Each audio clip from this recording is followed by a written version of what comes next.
So after Blyden is there, right? He developed this where he wants to make a connection because he's from the Caribbean. So now he wants to involve the Caribbean in this struggle, right? So now you have a big way, which is you're going to notice is going to be through the whole line of Pan-Africanism. Is a backbone of it really is the Caribbean community, right? So you're going to see a lot of those characters like Sylvester Williams and others who have that background. But before that happens, you have like I said, you had the Haitian Revolution takes place, which really was a catalyst to get our footprint in this particular area. And then you have eventually, as we know, you have the freeing of the Africans in America. What they say is around 1865, although many of us were freed long before that. So now you have colonization movements that are taking place, like I say, with the establishment of Liberia and what have you. And so now we introduce Paul Cuffey, you guys can look up, and then you can look up Alexander Crummell, right? And then we have Blyden, right? And then after him, where do we want to go? We can jump a little bit forward and you can have someone named Booker T. Washington. Booker T. Washington comes into play because he developed systems that wanted to be emulated by Marcus Garvey. But what he did is he set up infrastructure where we have things like black banks, black businesses, black associations, which leads to the establishments of things like Black Wall Street. What does that have to do with Pan-Africanism? If you'll notice, you don't notice, but he was instrumental in making some of those ties, and he actually spoke at one of the earlier conferences, right? So this comes about, and now you have a person named Dusé Muhammad, who is actually a black Egyptian who has a newspaper where he is spreading the word about what's going on in other parts of the world. His name is Dusé Muhammad, D-U-S-E Muhammad. So he becomes actually Garvey's mentor when he leaves Jamaica and goes to live in London. He actually wrote for Garvey's newspaper.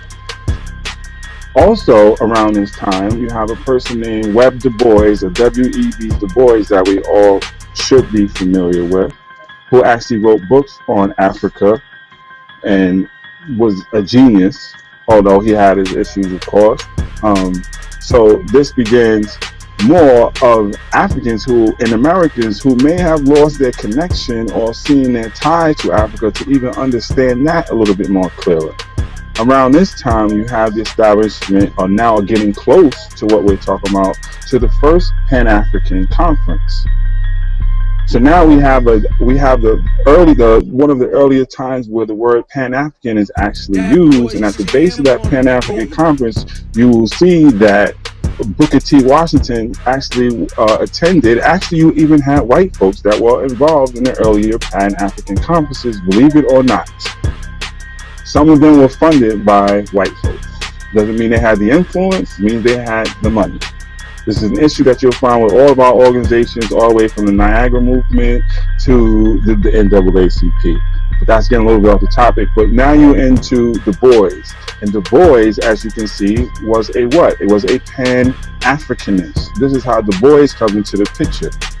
Right? A lot of people like to call him a Tom or a Saul and what have you, but we can see that he was one of the earliest organizers of what we have as Pan-Africanism, which tried to create that link. Actually, let me back up for 1 second, if you don't mind. It was still a struggle of black folks in London and England having difficulty, which sparked the Pan-African Conference. So actually Pan-Africans motives even changed, because it wasn't, hey, let's support the blacks that are in England that have lower numbers who are getting their ass handed to them. But it then expanded to including all of that diaspora, and also including the business mind and the business examples that Booker T. Washington had set, that Marcus Garvey then went to go and emulate. That was his hero, right? And after this, I'll go a little bit further. So now we got up from 1776 with Pan-Africanism to where we are in the early 1900s, and we can go a little bit further. I can show you how it expanded.